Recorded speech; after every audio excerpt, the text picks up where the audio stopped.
All right, so in this session, we're going to continue talking about interpretation. And so as you work through that worksheet with either the person you're meeting or the group you're working with, we're going to work with steps 5, 6, and 7 in this particular session. So here's step 5. All right, I've been working through some different things. Step 5 is this. You want to start looking up key people, places, or events.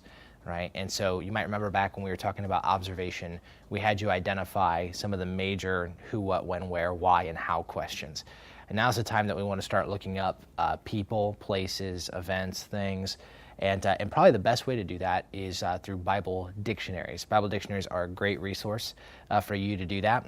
You can probably see there in your worksheet there's some free resources that we have that you can check Bible dictionaries. Or if you want to, you can purchase some Bible dictionaries. I brought one with me. Bible dictionaries are actually pretty inexpensive. If you go to Amazon.com, you can pick up a Bible dictionary. This one is the Nelson's New Illustrated Bible Dictionary. You can get one of these for maybe around $20. You can probably get one used on Amazon.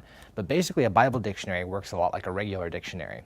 It works alphabetically. So let's say that, for example, you wanted to look up like the Passover feast or something. If that's the case, you just go to the P's, and then you would find Passover feast, and then you would look at the entry, and it would tell you everything that you need to know about the Passover feast. And so Bible dictionaries are really a fantastic resource as it relates to identifying people, places, things, major events, and stuff like that. Now again, there's some free resources, but if you're looking to go a little bit deeper, you can check out that resource list, and there's a grouping of dictionaries that I would encourage you to check out if you get a chance to. So that's step 5. You're going to want to look into key people, places, or events. Here's step 6. Step 6 is, once again, try to summarize what you believe the main point is of the passage you're reading in one sentence. So when we finished observation, we said we want to kind of summarize what we believe the main point is in one sentence.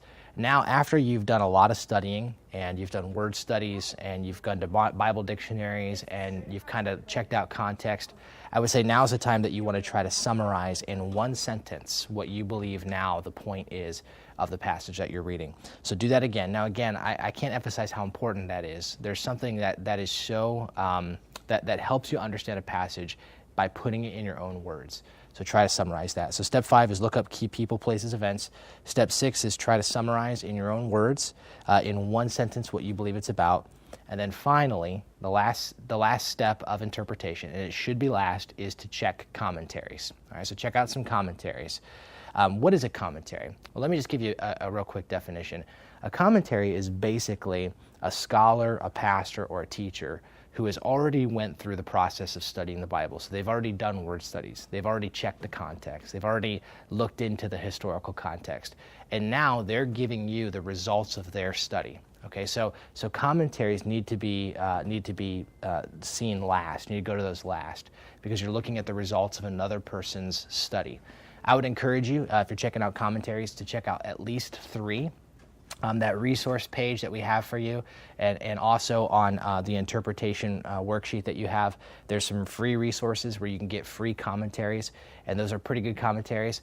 If you're looking to go a little bit deeper, I'd encourage you to check out some of the commentaries on that resource list. I brought a few of my favorites that I thought might be helpful for you to check out too. There are different types of commentaries. A couple of the commentaries that I have with me right now, this is the John MacArthur Condensed Bible Commentary, and then this is the New International Condensed Bible Commentary. A condensed Bible commentary is basically the entire Bible in one book. It's one commentary. It's a whole book. So this is real general. It's a great beginner's tool. If you're looking to kind of start in the commentary world, I'd encourage you to pick one of these up. Check out that resource list. There's some condensed commentaries listed there. If you're looking to go a little bit deeper, I'd encourage you to get more specific commentaries. So a few that I really would prefer and encourage you to get. One is called the Cornerstone Biblical Commentary Set. This is an incredible resource and tool. It's very modern. It's in fact, I believe that some of it is still being released as this is being filmed, but it is current with some of the most current archaeological information, historical information, literary information. Fantastic resource, and it's also very condensed, which is good for the practical person who's trying to study the Bible for themselves. So I'd encourage Cornerstone if you get a chance. I'd also encourage, if you're looking for a beginner's level commentary as well, to go with the Quick Notes Simplified Bible Commentary. The beauty of Quick Notes is that it is very easy to read. It's plain speak, but yet from a scholar standpoint, it is unbelievably accurate. And so it's just an incredible resource, an incredible tool. I would highly recommend this for the person who's kind of a novice trying to get into commentaries and jumping in that. Another one I would say is a good commentary as you're starting to maybe advance in commentaries would be the NIV application commentary. This is a great commentary tool that I recommend often. It's very, very good at helping tie practical application to some of the things that you read. So again, I would encourage you as you're studying with the person that you're with, the group that you're with, to try to consult 3 commentaries. You can check out those free commentaries, or if you want to, you can pick up some of the commentaries that were mentioned here on that resource list, but check those out. Now, the reason I ask you to check out 3 is because you'll find that commentaries sometimes differ in opinions. And so getting a chance to look at the different opinions and compare them to some of your own thoughts and some of your own conclusions would be a very, very, very helpful thing. So take this last session, this last step, jump into some commentaries and check your conclusions.